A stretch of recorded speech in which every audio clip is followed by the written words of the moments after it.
Ça fait déjà pas mal de temps que je me demande quand et comment je vais aborder la question de l'immortalité. Bon, le quand c'est facile, mais le comment l'est beaucoup moins. Et là, paf! Je me suis dit, au lieu de faire une grosse vidéo de 45 minutes, qui ennuiera sûrement la plupart des gens qui vont la regarder, je vais plutôt faire plusieurs vidéos, et ensuite finir par une synthèse qui fera office de conclusion.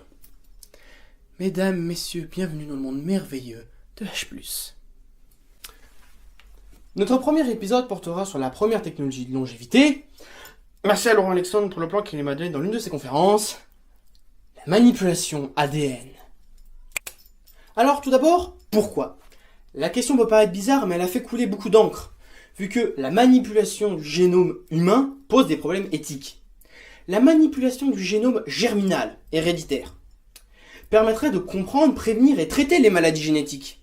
Mais une convention internationale a été signée par 50 pays interdisant l'augmentation via la manipulation génétique. Il est donc pour l'instant interdit de modifier le patrimoine génétique de l'espèce humaine.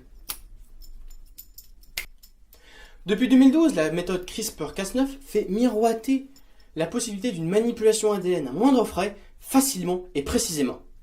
C'est un processus naturel qu'utilisent les bactéries pour se défendre contre les virus. Lorsqu'un virus va infecter une bactérie, la bactérie va produire un ARN correspondant au virus. Un ARN, c'est un acide nucléique essentiel dans le transport du message génétique et de la production de protéines.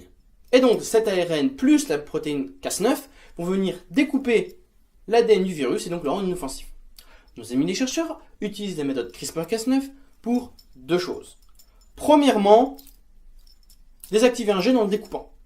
Deuxièmement, ils vont découper un gène mutant pour le remplacer par un gène sain. C'est comme ça qu'on soigne les maladies génétiques. Mais, et parce que ce serait vraiment pas drôle, Josiah Zeiner a appliqué le do it yourself et du coup a utilisé la méthode CRISPR-Cas9 pour se faire bronzer.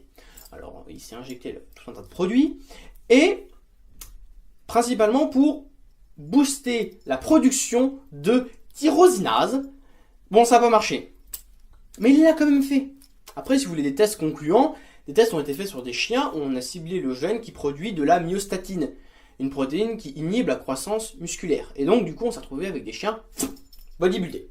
Mais, et parce que ce serait vraiment pas drôle, Josiah Zeiner a monté une start-up, Ziodine, qui vend des kits qui permettent de manipuler l'ADN de levure pour faire de la bière fluorescente. Alors, je pense que c'est le premier pas vers l'extropie.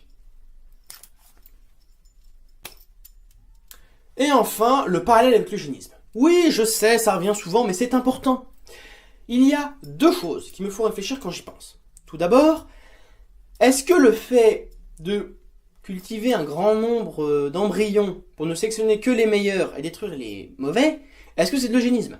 Bon, déjà oui, parce qu'il y a une notion de supérieur et d'inférieur, avec une destruction du mauvais, ça c'est les Chinois. Mais alors, est-ce que le fait de manipuler l'ADN que d'un seul embryon, est-ce que c'est de l'eugénisme ? Alors ça l'est à la seule condition que les technologies de longévité, dans le cas présent, mais aussi d'augmentation, ne soient pas accessibles à tous. Auquel cas, les non augmentés deviendraient les larbins des augmentés. Attendez 2 secondes. Il est important que la manipulation d'ADN se fasse sous un contrôle très strict.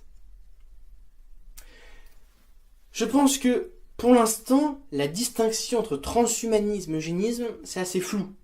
Et des fois même, ça se chevauche. Mais je vous rassure, d'ici 10 à 20 ans, les progrès technologiques seront tels qu'on ne pourra plus faire la confusion.